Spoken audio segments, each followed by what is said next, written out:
North Korea successfully staged another intercontinental ballistic missile test last week. The buffoon who acts as the beloved leader of the North Korean people, Kim Jong-un, has peremptorily declared that his country has the means to hit U.S. soil.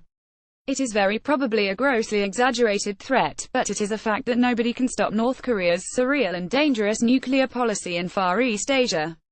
U.S. President Donald Trump sent a Twitter message accusing China of doing nothing to stop North Korea. It is stunning that the world's greatest power's views are now conveyed to the public through Twitter messages. Communication details aside, Trump openly pushed China to do something about North Korea. His exact sentence was, "I am very disappointed in China. Our foolish past leaders have allowed them to make hundreds of billions of dollars a year in trade." Yet, the message is unequivocal. If rogue state North Korea insists upon threatening Japan and the US, it is up to the mentor state, the People's Republic of China, to clean its backyard. Otherwise, the vital external trade relations of China could be very adversely affected.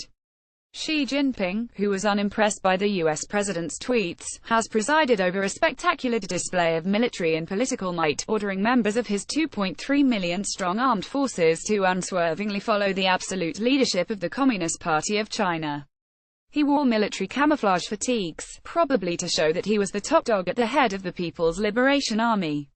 China's party-run media said about 12,000 troops, more than 100 types of aircraft and 600 pieces of military hardware were put on display at the Jurai military training base, 400 kilometers northwest of Beijing in Inner Mongolia.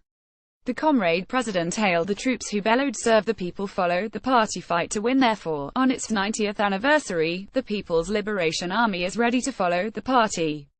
That is good news. They followed the party under Mao when the latter decided to get rid of the four pests in China.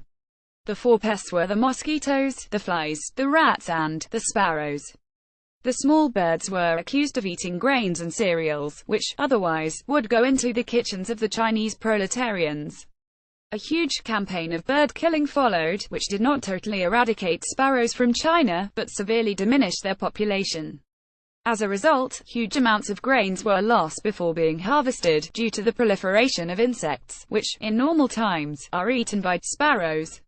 Nobody knows exactly how many people lost their lives during the famine that followed. Guesses vary between 16 and 30 million. The party under Deng Xiaoping decided, a cat is good if it catches mice, whether it is a white or black cat, it does not matter.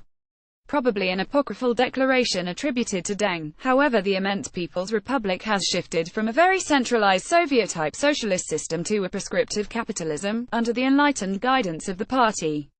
This is seemingly the strength of autocratic regimes. They look very stable, almost opaque. Nobody knows how the Chinese party members elect their presidents, and the passage of power has been almost smooth between Jiang Zemin and Hu Jintao in 2003 and between Hu and Xi Jinping in 2013. Smooth changes in the leadership of single-party regimes are rare, but they happened in China. Nobody knows how the Chinese decision-making system really works. We are talking about the second biggest economy in the world, and the third major military power. The real threat is seeing these regimes crumble instantly at unexpected times.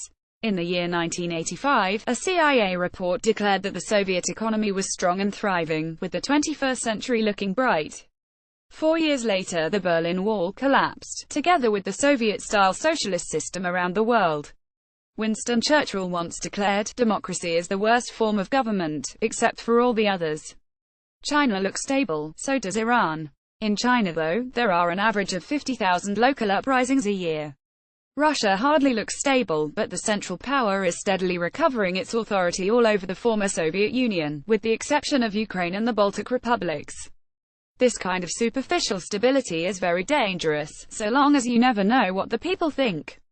The real advantage in Turkey is having a democratic regime in an environment where such a regime looks like an anomaly. This is our only dependable force, and everything should be done to secure, deepen and reform a pluralistic, full-fledged democracy, if we do not want to have a large society that has lost its hope in a better future, meritocracy, and social upward mobility, like they have in Iran, in China and a number of other single-party regimes.